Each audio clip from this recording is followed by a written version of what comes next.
Assalamualaikum warahmatullahi wabarakatuh. Semoga Allah senantiasa melimpahkan rahmatnya kepada kita semua. Amin ya rabbal alamin. Mimpi buruk yang dialami Baginda Raja Harun ar-Rasyid tadi malam menyebabkan Abu Nawas diusir dari negeri Baghdad.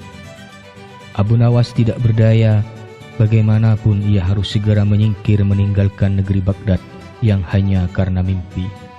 Masih jelas terngiang-iang kata-kata Baginda Raja di telinga Abu Nawas.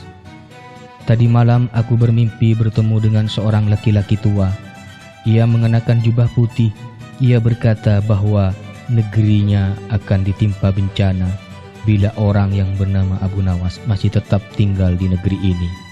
Ia harus diusir dari negeri ini sebab orang itu membawa kesialan. Ia boleh kembali ke negerinya dengan syarat tidak boleh dengan berjalan kaki, berlari, merangkak, melompat-lompat, dan menunggang keledai atau binatang tunggangan yang lain. Dengan bekal yang diperkirakan cukup, Abu Nawas mulai meninggalkan rumah dan istrinya. Istri Abu Nawas hanya bisa mengiringi kepergian suaminya dengan derayan air mata. Sudah 2 hari penuh Abu Nawas mengendarai keledainya. Bekal yang dibawanya mulai menipis. Abu Nawas tidak terlalu meresapi pengusiran dirinya dengan kesedihan yang terlalu mendalam.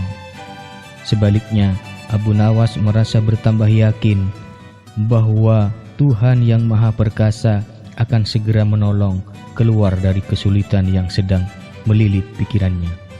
Bukankah tiada seorang teman pun yang lebih baik daripada Allah Subhanahu wa Ta'ala dalam saat-saat seperti ini? Setelah beberapa hari Abu Nawas berada di negeri orang, ia mulai diserang rasa rindu yang menyayat-nyayat hatinya yang paling dalam. Rasa rindu itu makin lama, makin menderu-deru seperti dinginnya jam air. Sulit untuk dibendung. Memang tak ada jalan keluar yang lebih baik daripada berpikir. Tetapi dengan akal apakah ia harus melepaskan diri?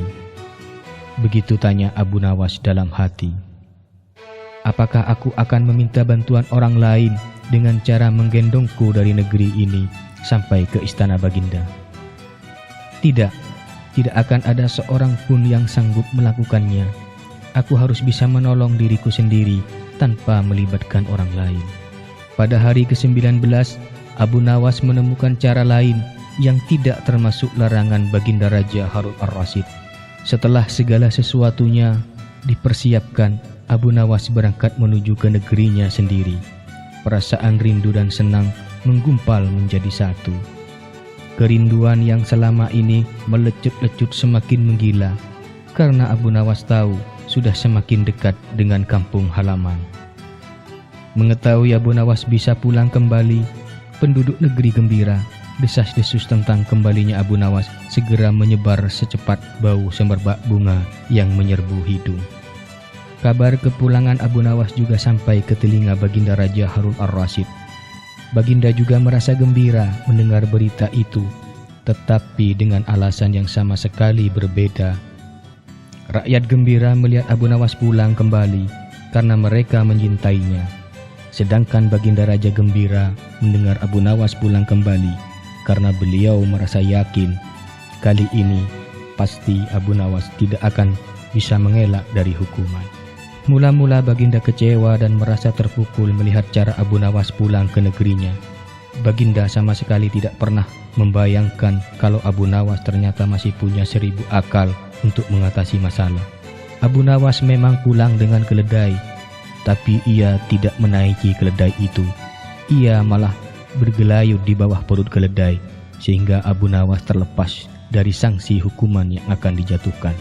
Dengan cara ini, ia tidak melanggar larangan Baginda Raja, karena Abu Nawas tidak mengendarai keledai. Baginda yang tadinya marah dan kecewa, kini berubah menjadi tertawa terpingkal-pingkal. Cukup sekian, semoga bisa menghibur. Wassalamualaikum warahmatullahi wabarakatuh.